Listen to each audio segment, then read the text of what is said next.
Hello, everyone. GCX. What's up, Space? How we doing? How's the moon? Hope you guys got plenty of oxygen because today's show is going to be pretty breathtaking. That's my one for the month. Don't get upset at me on that one. All right. What's up, Frank? How you doing, man? Happy I'm GCX. doing good. Here, man, this is fantastic. We're here at GCX. We're in space with all of you guys, and thank you for being here, guys and gals. Today is a very, very special day because today is technically our premiere show. I mean, the shows that we did before, yes, we did 5 to 6 episodes before, and we understand that, but those were introductories. So you get a little bit of, sauce on who is, Technique and who is Matt. But today, where is this voice coming from? It's coming from deep down inside because I'm super excited. And let me tell you, is that today is going to be awesome. And we have a great show for you. So let's go through a little bit of stuff, Matt. Let's talk about Commix first and let everyone know what Commix is. Yeah, absolutely. So for those of you who haven't checked us out yet, my name is Matt, aka Night Hawk Plays. That handsome gentleman over there is Frank, aka Technique. We come to you every Saturday at approximately 12 p.m. Eastern Standard Time over here on Rare Drop and talking to you about everything comic book, superhero, whether it be Invincible, right? Obviously, we're talking about Loki now. No spoilers. Second episode. Amazing. Right, Frank? Yeah, absolutely. I'm excited about what's going on with Loki and everything. I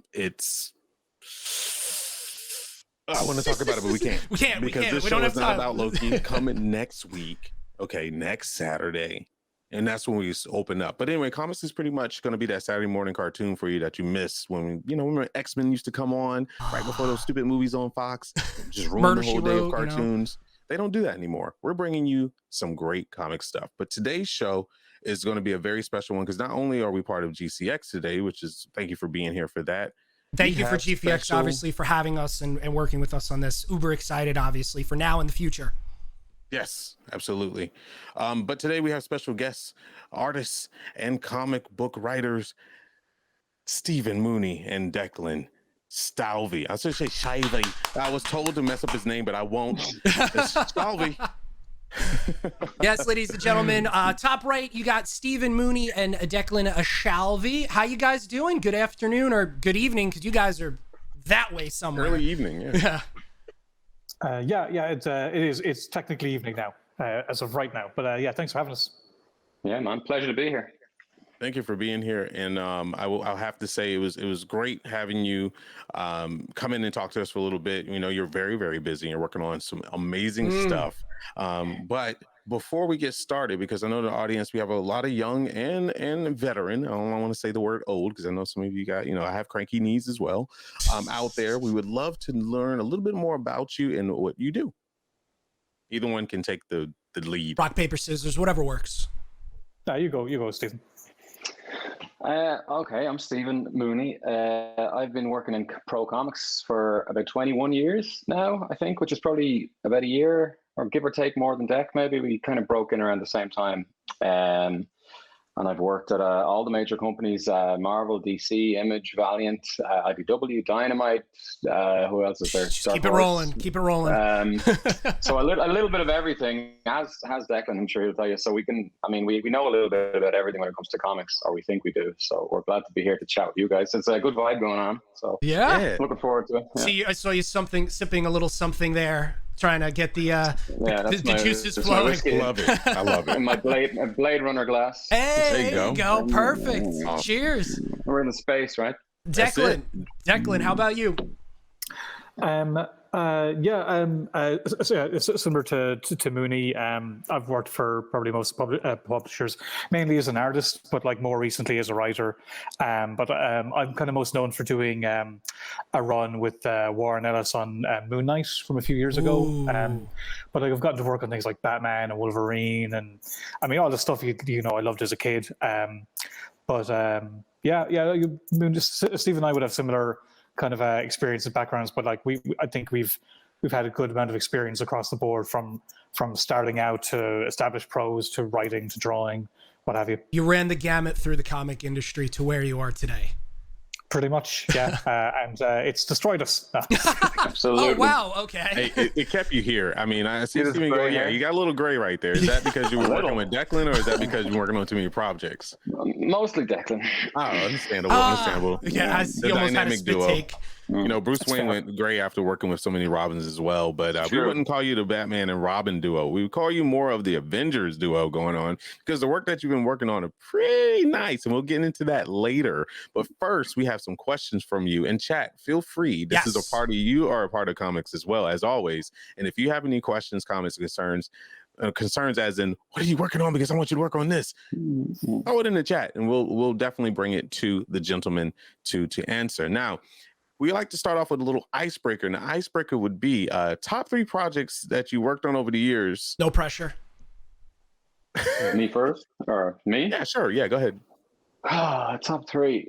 Well, I have Your to top 3, because Yeah, the top three that you've worked have. on. Even though you have children, right? People have children out there. You always say you have a favorite, but you never tell them which is your favorite. But today we're going to go ahead and spoil that. So go ahead. My favorites. Well, my absolute favorite would be my own book, which is Half Past Danger, just because that's so close to my heart. Yes. But my favorite Marvel was probably Black Widow, because I'm a big Black Widow fan, and that was a big deal for me. That was last year. We worked with Jodie Hauser, and I love the character from the movies. I've always loved Natasha in the comics, Nice. and I'm all into that whole super spy genre stuff. That's the same kind of character in my own book. Love that. At DC, it's got to be Grayson, because I'm a big Dick Grayson fan. Speaking of Robins, we all know who the real Robin is, the first right. and best. So, Oh God, you got I Matt did a pulling stuff out decent of the run on shelf. that book. Yeah, with Tom King when he was just turned I'm into a very Tom big King. Nightwing fan. Oh, nice. My nice, extreme nice. stick. That's There you go. That's the beating stick. My wife uses it on me. We're good. You probably had it coming. So definitely Grayson at DC, but and Batman's in that, so you've got Batman's always a factor, and that's the only time I've really drawn Batman professionally is in those issues. So yeah, that would be me. Half Past Danger, Black Widow, and Grayson. Awesome. I'm gonna hold a question for you. I'm gonna make sure I have to do this so I know I have it. Yeah. Declan, what about you? Yeah, Moon Knight would definitely be one of them. The thing I mentioned earlier. I know there's going to be a TV. Nobody knows who he is, but there's going to be a TV show of him. Grabbing that question too. Yeah, but that was an amazing opportunity, and I loved working on that book. Second will probably be the project I did afterwards, which was Injection with the same writer, Warren Ellis, which was a kind of a weird genre, twisty mystery. Yeah, it's a very weird book okay. that covers a lot of different places. But that was my first kind of big creator-owned series, which I loved. I love working on, and I guess the third one would probably be, probably I did a book called Savage Town, which was the first creator-owned book that I wrote. It was about like gangsters in a city in Ireland. And it was weird. Like it wasn't superheroes, it wasn't action adventure and thing. It was more of a kind of a straight up crime story. And I put kind of similar to Stephen in Half Past Danger. Like a lot was put into that I hadn't really done before. And it's more of a kind of like an indie book, but it was very creatively challenging and rewarding. Peace. Okay, so. This brings up something very interesting, Declan. Now you write and you can write and draw, obviously, right? Yeah, Stephen too. Yeah, You're both artists great. and writers, yeah. So me and Matt were going back and forth talking about this. We really want to know, what do you prefer? Do you prefer drawing or writing? I'm going to go off of and we're going to take a gander guess right here. I'm going to guess that Steve likes to draw more than write, but he'll dabble in both, and maybe Declan likes to write more than draw. What would you say, Matt? First. What are you thinking? Me? Matt? Yeah, what am I thinking? I mean, I would say drawing. I think artist. I feel like you get a little, even though writing is very creative, like you've both created, well, Stephen, you've created your own stories now, and Declan, you as well, right? Yeah. Yeah, I mean, that's really cool too. I mean, I think we've all collectively had created our own stories, but there's something about just sitting down and drawing, inking, and penning. So I feel like that kind of may be the route where this may be going. Thoughts? So which one do you guys choose? Well, me, you're right. Yeah, it's definitely drawing. I feel a lot more confident drawing because I've done it for so long. I've been writing for Jesus, it's 8 years now. I was going to say I've just started writing, but the first Half-Past Danger was 2013. Wow, Oh, man. Which is eight years ago. feels like So I guess- yesterday. Yeah. But there's a caveat, a major caveat to this, and I'm sure Declan will agree with me. I love to write for other people because I don't have to draw it then. And because there's this whole debate that rages through comics, you know, all the fanboys want to say the writer's more important, the artist is more important, the colorist, whoever. Regardless of who's more important, just the man hours, the woman hours in the chair, drawing is the harder, more physical task. So if I can write a script, but now don't get me wrong, it could take a week to write a decent script for a single issue and send that to somebody else and have that come back in a month and it's all drawn really nicely. That's probably the apex. that's the end game. That's the end game right there. That's what we're reaching for. Like when you can get to that position and do that regularly and still have your own project you're drawing on the side or writing it as well. That's the sweet spot for me. Get some other sucker to do it. Is my philosophy. It's worked out kind of weird because we're both Stephen and I are working on something that we're writing and not drawing, and Nice. great. You know, I mean, you're still being creative, but you like it's not the man hours like Stephen was saying. Like you know, we're Or lady hours. our lady hours. It's just less. It's a bit more mentally taxing maybe, but like it's also mentally taxing to be drawing on top of like the amount of hours you put in the chair every day is really taxing. But I actually, you know, I'd like to play up to the you know, artiste thing and say writing I prefer, but actually no, I prefer drawing. I don't like writing. Okay. I like the difference. Oh. No, I like it when it's done. You know, I like when I have written it. Okay. But You I don't find like it doing the work. You just want to snap your fingers and it's done. It would be great. That would be great. Just because I just struggle with it more in that I always find there's something else to be done. You know, like, oh, there's a cover. I should probably get that done first because it's just more naturally. I can go into a state where I draw, where I get very zen, and you're just in it. Writing's different because you're kind of like computing things all the time, and I find like I have to force myself to sit down and actually do it. But I like having done it, and I like the experience. Don't get me wrong, but it's a different set of mental skills. Whereas with drawing, like I just genuinely, you know, especially inking. Inking is just my favorite thing to do. Oh wow, you like inking? I hate inking. So when you talk about the comic book world, obviously you guys have had your foot in the door for a while, and you've been doing a bunch of things, whether it's been self-creating, you know, Half-Past Danger, or working with Warren Ellis on Moon Knight, and anything and everything between. You know, the industry right now is very unique where we are today. So before we get into movies and TVs, what specifically with the comic world, where do you see it going post-pandemic? Obviously, there's been a bunch of things happening on where we are now post-pandemic, which hopefully is right around the corner. Where do you see it going? What do you mean by it? Like, It's a great question. So, like, you know, before all this stuff happened, you would go to the comic book store and get hard copies of comics, get excited, get figures and stuff like that, hang out with your friends. Well, the pandemic probably put a wedge in a lot of that stuff for everybody. I've seen a lot of comic book shops close up. Very heartbreaking stuff, especially local shops. Where do you see it going post-pandemic? Do you think the comic book shop is going to come back? Do you think work is going to start overflowing with projects for you? Or are you not going to see any difference at all? What do you think? I think the way they're delivered, we're definitely going to see a difference. But I think that was coming before the pandemic. I think the shops that are held strong and are there now, I think we'll see them, that they've proved that they're hanging around. They're not going anywhere. Because, I mean, I don't know about you guys, but I'm dying to get back to that social scene. If nothing else. Absolutely. Just to go in and whatever discussions, talk about the TV shows, talk about the new books. I do think single issues, though, I think they're on a ticking clock. I mean, I don't think graphic novels or trades will ever be going away because you'll have in my opinion, you'll have your section in the store. You've got your toys, you'll have your graphic novel collections. And then I think that the single issues will probably go digital, and then you'll just get printed collections, like maybe like the Japanese market or the French market. But I can't see stores going away. It's so niche still, but they're so essential. And I mean, you just know nobody fell out of love, I think, with comics during the pandemic. I certainly didn't. If anything, it's kind of reinforced. I was maybe taking stuff for granted, but as far as stores beforehand, I was like, I'll go in. I've got a stack of stuff waiting for me in my order. Usually they end up posting it out to me because I don't get out there. Declan lives really near the shop, but I don't. So I think, I'm dying to get in, just have those. It's the social aspect. It's like getting back to the pub and whatever, getting back to the cinema. I can't wait to just go in and do the stuff I used to do on a regular basis again. I'm into that. What about you, Declan? Similar, but a little different in that. Yeah, I think we're definitely going through a boom. We're going to go through a boom of like people really appreciating things they've been missing out on. Weirdly, though, I know with the pandemic, like sales are up. I'd say it's a mix of people really wanting to support their comic book shops during hard times. I'm sure that was a lot of it.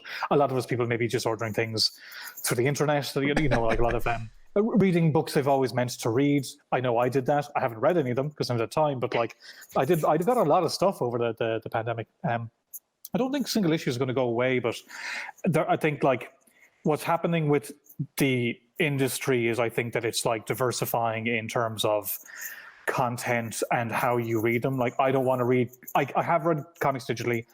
I will sometimes, but I don't particularly enjoy it. I prefer reading things in trade, but like it's so much different having that comic book in your hand. I had a bunch of digital comics. I know Frank and I have talked about this before on the show.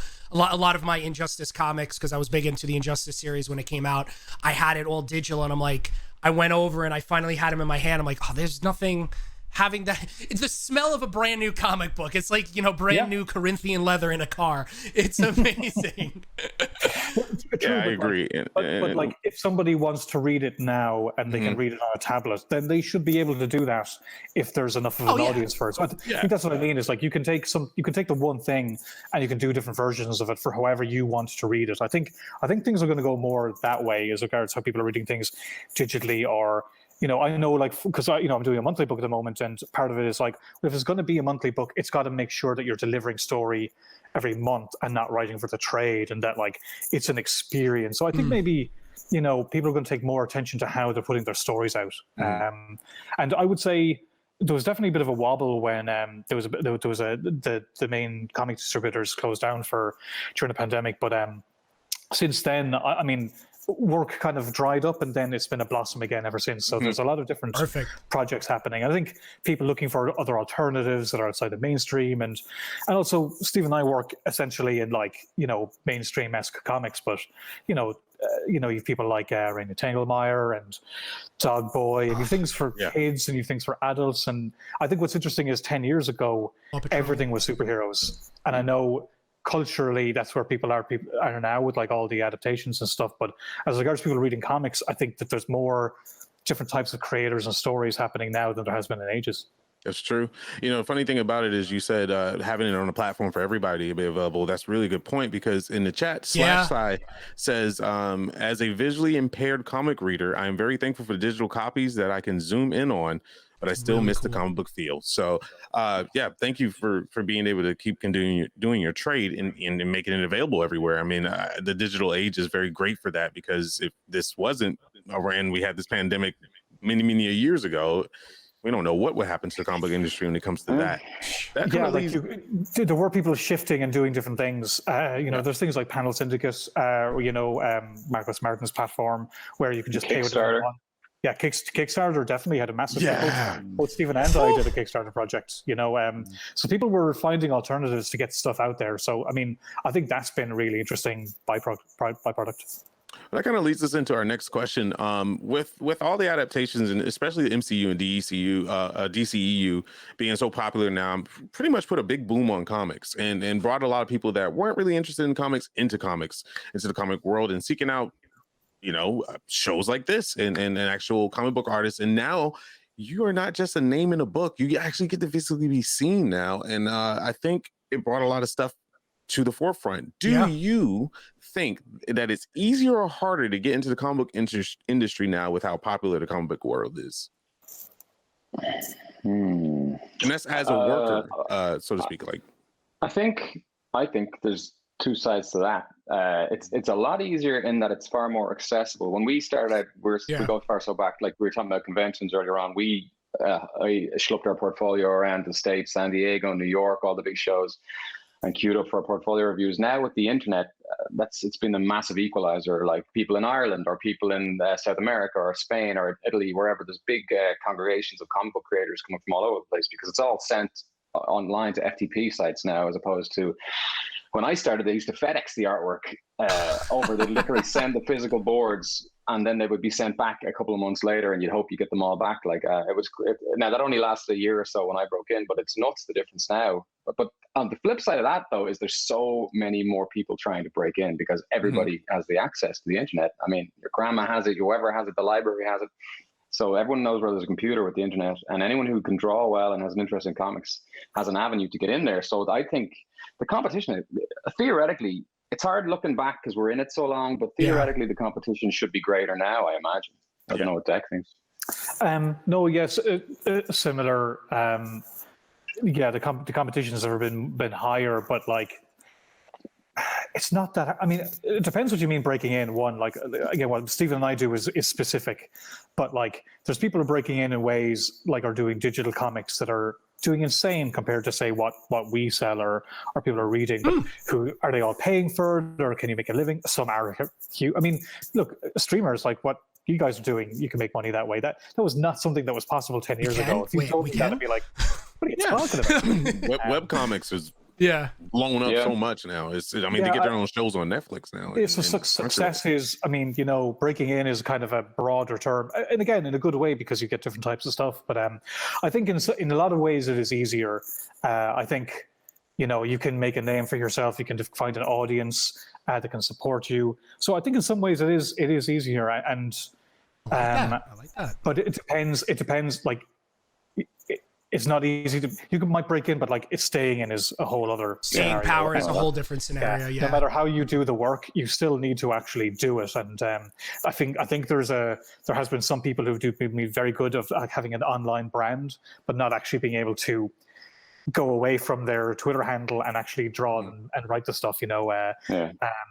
So I think a lot of people have crashed and burned maybe in the last few years. But I think it's easier to get an audience, but whether that audience can sustain you. Or you could different thing.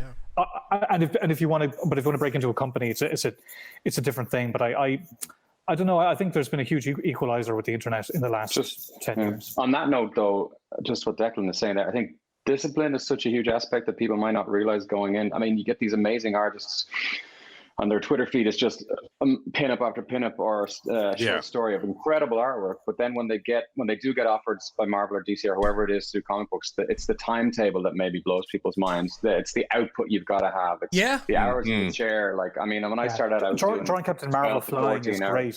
But like drawing her sitting down, drinking a cup of coffee, then having to go to work, and like with the buses in the background and the plants and like all that stuff, everything in the background. That was the hardest thing for me to get used to. It's not glamorous. It's cool. It's a really cool job, but it's not as like anything. It's not as, I'm sure the Twitch gig is the same. It's not as glamorous as people might think. You're not on camera all the time. It's not all front end. There's so much back end to these jobs. But he gets it. He's a born streamer.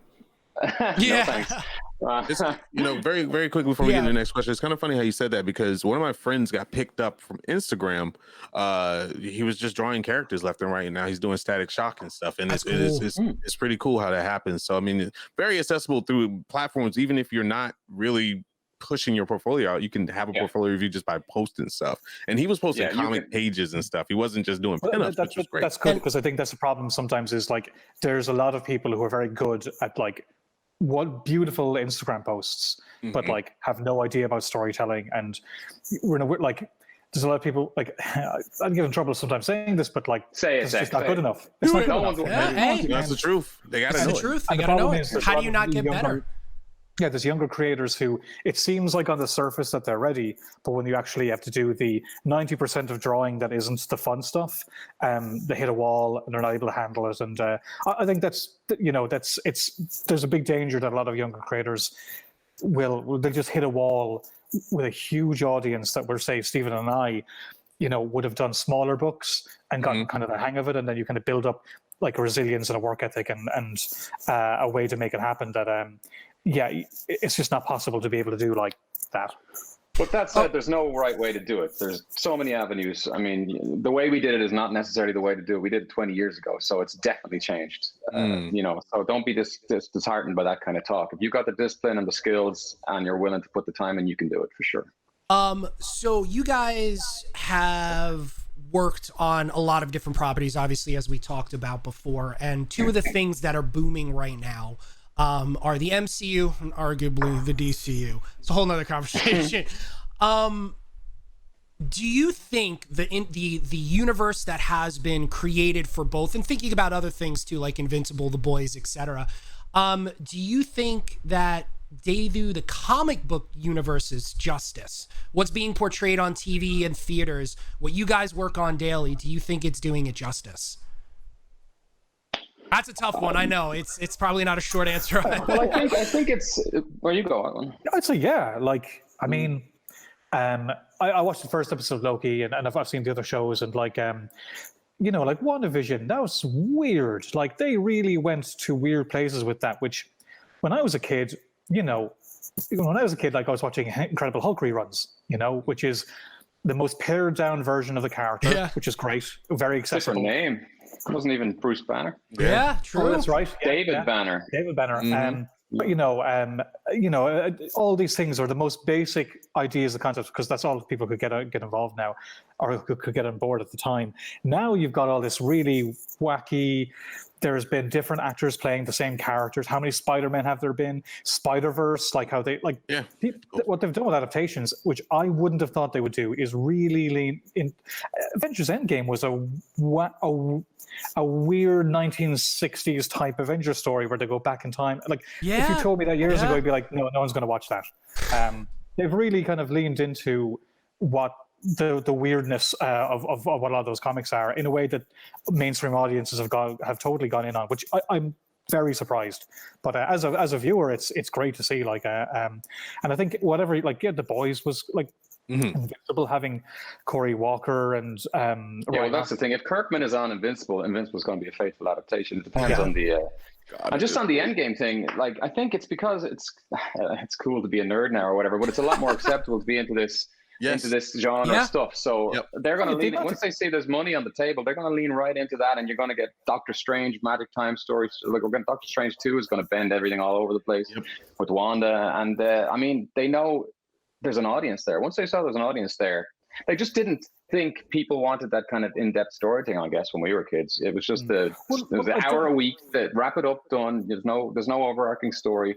Whereas now it's all about story, it's all about character. And they're getting real actors to play these TV wasn't in a place where it could do that at the time, but now the gloves are off, you know.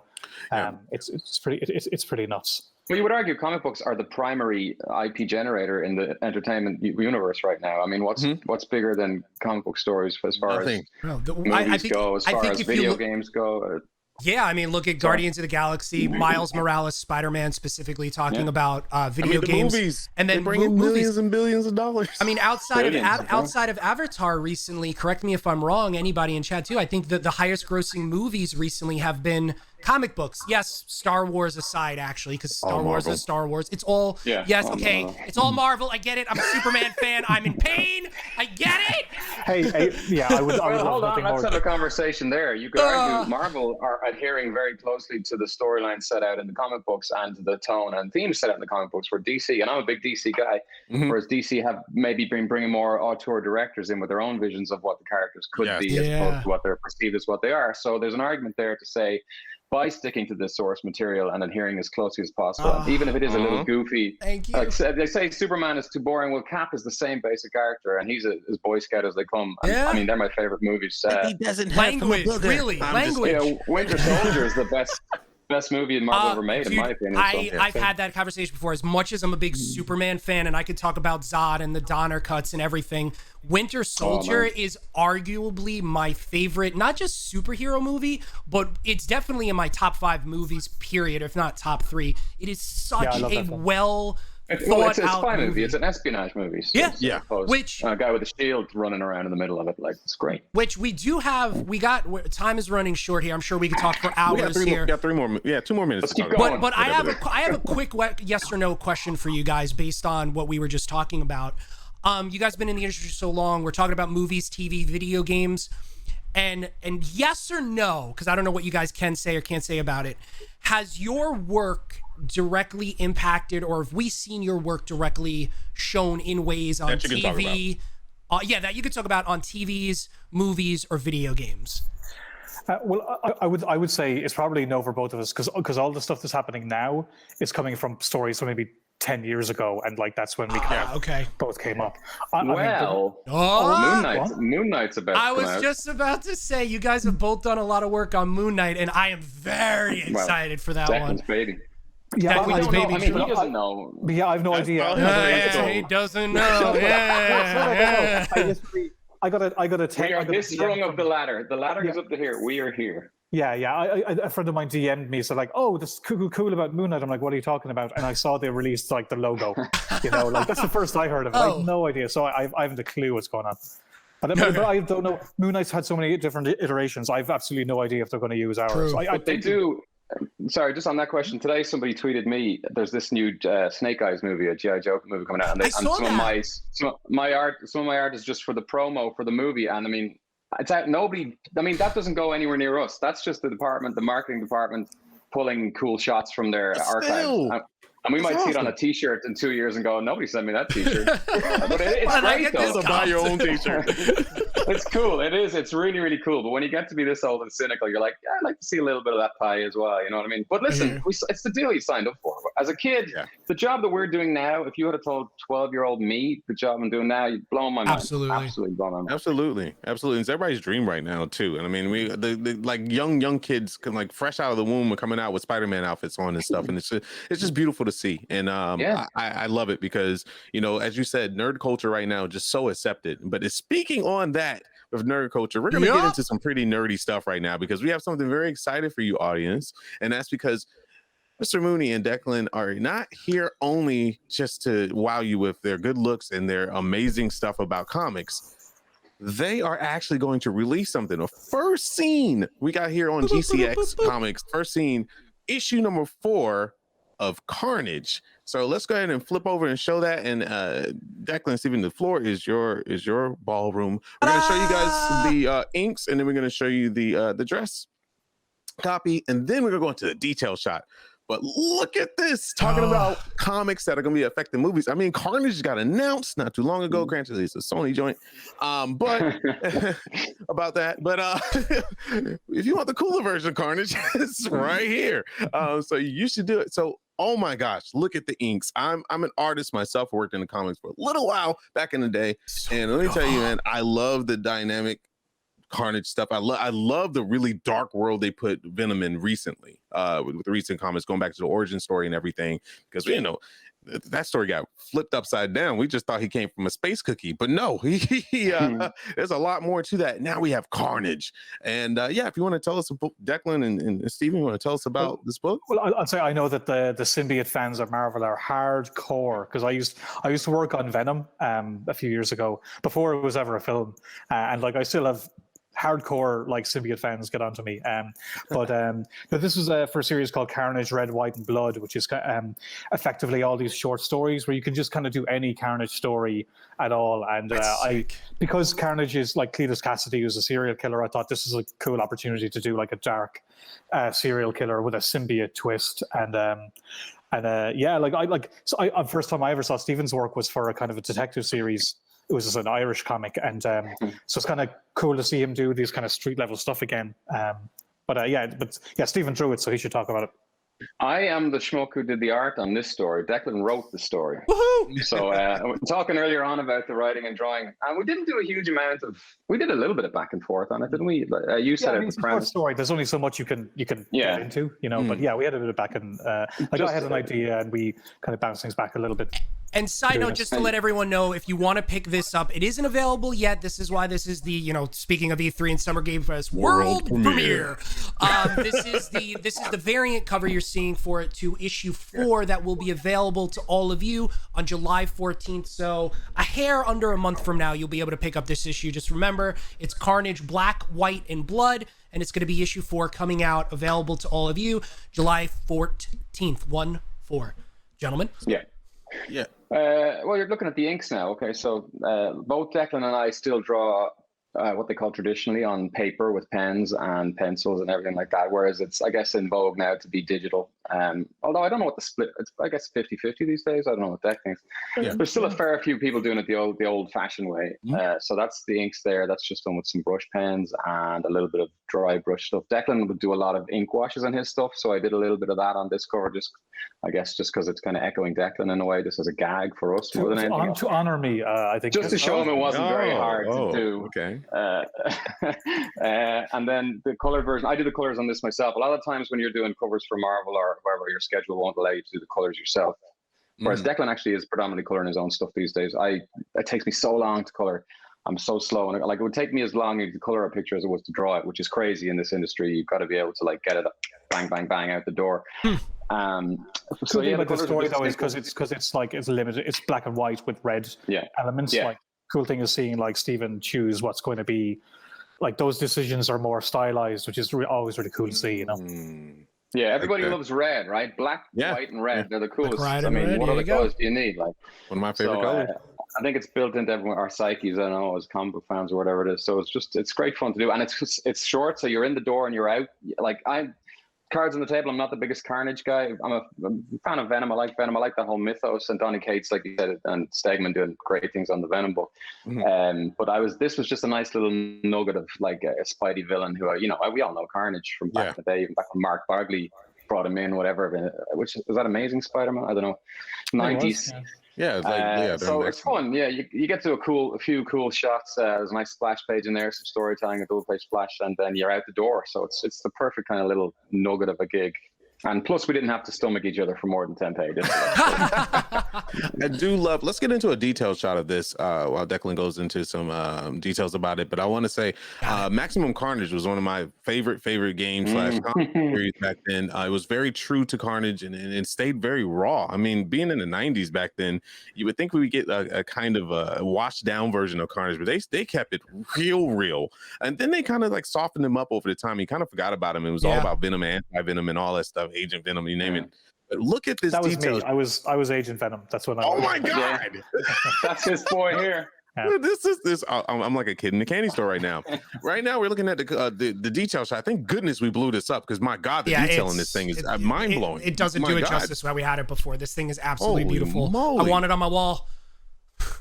Well, this is why it takes so long. This is why it takes so long. So actually, you know what? From start to finish, how long did something like this take you to get done? And outside of approvals and whatnot, I guess just start to finish, how long do you think it took you to get done? Well, this one, as far as covers go at Marvel, generally you will have to provide various ideas, what they call thumbnails, 3 or 4 sample images so that the editor can get a decision on what they like from your ideas. And then you would take that one to fruition to a full-fledged drawing. But this one, the timeline was a bit short. So Marvel actually just said an iconic shot of Carnage, just whatever you think looks cool, go for it, and then send us the ink. So I roughed it out and drew it all in the same day, I think. Wow. That's too much for me. Too much talent. long day though. Long day. Yeah, a long day. But that would be considered shift, between us. That would be considered a handy cover because it's one shot of one character. Now there's a lot of work on that character, but there's no really background to speak of. I mean, he's sitting on a little Venom gargoyle there with a bit of smoke and stuff in the background. I like how you incorporated that in there. Yeah, it's just fun, It's just like I'm more of a Venom guy, so the little Venom gargoyle was kind of my little nod to Venom. A day, and then the colors, I guess, half a day. Once they approve the inks, the colors are done. But that's a quick example, I think. Declan, are you a day for a cover? What do you normally? I would say maybe 2 days between coloring and like. Oh, with coloring, sure, yeah. Yeah, but like if I'd spend like a few hours roughing out ideas. And then like coloring that rough and figuring out what I would do in the color. So, and then like penciling and inking is probably a day. So I think maybe 2 days overall, like from beginning to finish. If that's how I was working. Yeah, I'd normally with colors I'd be 2 days as well, which I think is probably industry standard. You have to be at least that fast, I'd say, to go. So actually, you need to be turning stuff around. Not super. Like it depends on when deadlines are, but like you can't be spending weeks and weeks and weeks on one piece. So then, obviously, that was the art side of it. Then for Declan, for you, from start to finish, I know obviously you weren't the only writer on this, right? I was only so it's 3 short stories in the issue. 3 short stories in the issue. So how long did it create you to create that short story? It took it took a while, but only because like back and forth with editors. So I think like it was Christmas. I wrote the pitch. I was supposed to be drawing it at the time, so I was writing it for myself. But then when I realized I couldn't because of deadlines, I made it harder to draw for Stephen. Yeah, old sloppy seconds here. Come in the door. I got a great job for you. Something. Originally, whenever I'm trying to think of writing something, it's like what would be cool to draw, you know. So I was thinking of myself originally, which I normally do. And but I mean, sometimes you're sitting waiting on approvals, and then you'll get notes back, and I'll tweak on it. It wasn't the hardest story in the world because I had a very very clear idea of what I was going for. But like, as also knowing Stephen's work, I definitely tweaked it to kind of make it like what's going to make him do something that's like he's going to enjoy more, which I think always makes the pages look better. Yeah. Hey, dynamic duel indeed, and I have to say I love it. I'm going to definitely pick it up. I'm going to try to find a local shop around because I really want to get the physical, but we'll see. Oh yeah, same thing. But chat, we are at the point in time now where we are taking questions, so feel free. You got about roughly around like 5-10 minutes to go about these questions. So jump in, throw those questions up so we can ask them, and then while we wait, we'll be asking ours. We got one right away. Yeah. Dirty Gunner Gaming says hardest comic book each of them have worked on. Ooh, good question. I saw the eyebrows pop. Yeah. Dope. Well, hardest in what respect? Like, well, yeah, because you're both artists and writers. I guess lightning round, one of both. Yeah, deadlines or art. I would say Moon Knight. The run I did with Warren was 6 different issues of 6 different stories, and they were all wildly different. One was like a kind of a raid type story, so that was really challenging. And the one before that was this crazy one with like mind virus and mushroom gods, and you know, it's not like drawing like a story of part 1, 2, 3, and 4. It was just wildly different each issue. So that was, I just remember it was a very inventive book, and that's why it's one of my favorites. But it was so hard to draw. It was just giving 110% every single day for 7 months. It was tough, but worth it. Oh yeah. On that same note, actually, like Declan saying, when you're doing a one-off issue every time, you got to set the world up and you got to develop it, and then you got to do that again the next month. Whereas Half-Past Danger or whatever, I've got 18 issues now. It's all set in the same world. So you've done a lot of that setup in the first few issues, and then you can not relax, but you can put more into the action or the character work. So when I did the first issue of my first issue of Grayson was called Grayson Future's End with Tom King. It was like when DC did this Future's End crossover, and again, it was all one and done. So it was a lot of setup involved. But not only that, that was like my audition for DC. They had seen Half-Past Danger, and Scott Snyder had asked me would I be interested in doing something for DC.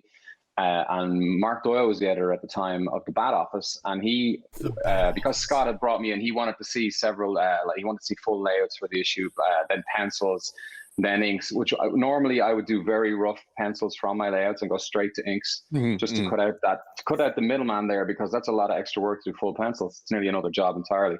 So I remember it did take me an awful lot longer just to do that because I didn't want to screw it up. And Grayson was a huge deal for me, and DC was a huge deal for me. So I really, really put the hours in. And that's back before I had a kid. So I was able to do that. Oh. Like Declan said, you're talking not all night, but some seriously long nights. Well, I mean, it's worth it. I mean, I always find it so interesting. Sorry to keep going on, but I find it so interesting now that this massive conversation online about what's acceptable and what's not. When you're talking about crunch with video games, you're talking about a movie set style, whatever you're talking about.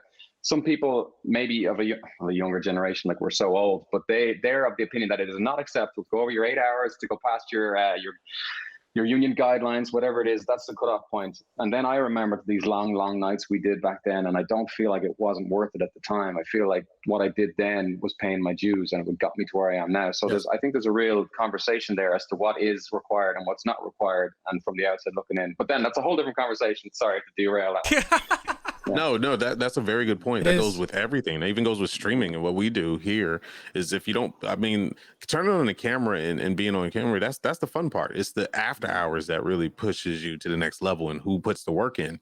And everything takes a little bit of elbow grease, as we like to call it, to get where you want to get. We got one more question. You want to go for it, Matt? Or we got another question? We got like 2-3 minutes left here. So let's see if we can make this lightning. What comic was their all-time favorite to work on? Yeah, lightning. Yeah, lightning. All-time favorite. For me, Half-Past Danger, the first issue. It's yours, okay. Declan? Yeah, probably Moon Knight issue 1. Moon Knight issue 1.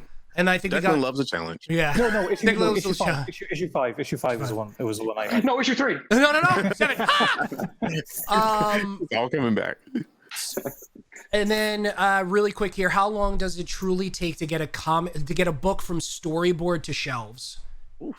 Rough estimate, because we actually are running down on time here. Smile. The quickest you could do it would be, I would say, 3 or 4 months. That's in my opinion. Wow. Yeah, like a week Holy to I outline, didn't a week to write, 6 weeks to draw. Gotta go to the printers then, and then Yep. get back to the Actually get it out of Colors, publication, lettering. ship it, the whole night. Wow. Okay. Yeah. That's approvals. crazy.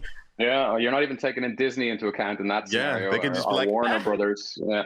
Let's do it again. I've just written something that I'm about to draw, and that'll be out in October. There you go. Yeah. Awesome. Well, thank you so very much for coming. Real quick, everybody, if you want to follow all of us on the Comics and Horror, we run out of time and space is limited space, so to speak, and we have to move on over. All of our Twitter links are right there. Stephen Mooney and Declan, thank you so very, very, very much for coming and joining us here on GCX and giving us a premiere of issue 4 of Carnage and giving us a little bit of in your world. And chat, we are unfortunately done here, but GCX is not done. Yes. There's so much more GCX to go. Please hang by and stay tuned as we keep going throughout the day. Have a big show coming up, and up next will be Star Wars and Scotch with Kevin and Tim. So after a short little break, don't go anywhere, guys. And Stephen and Declan, thank you so much again. Thank you, guys. Thanks for having us. Thank you. Yeah, don't forget their Carnage, Black, White, and Blood will be available issue 4 with the variant cover artwork on July 15th. For those of you trying to keep track at home, it looks like a short while ago, the GCX campaign broke over $3.5 million raised for St. Jude. So everybody gets a round of applause and huge thank you for that. Declan, myself, Frank, and Steven, looking over my squares. I'm like, where am I? We got a couple of seconds left here. You can check us out on Twitter. That's all of our information up here. Yep. And of course, as Frank said, Kevin and Timmy are going live with Star Wars and Scotch with some special guests. Make sure to tell Tim happy birthday. He wants to play more Fortnite, so do that for us. I know how much he loves it. Next Saturday. Yes. Do your homework, Loki. We'll talk more about it then. Yes, Have not it easy, this guys. Saturday, next Saturday, chat. We love you.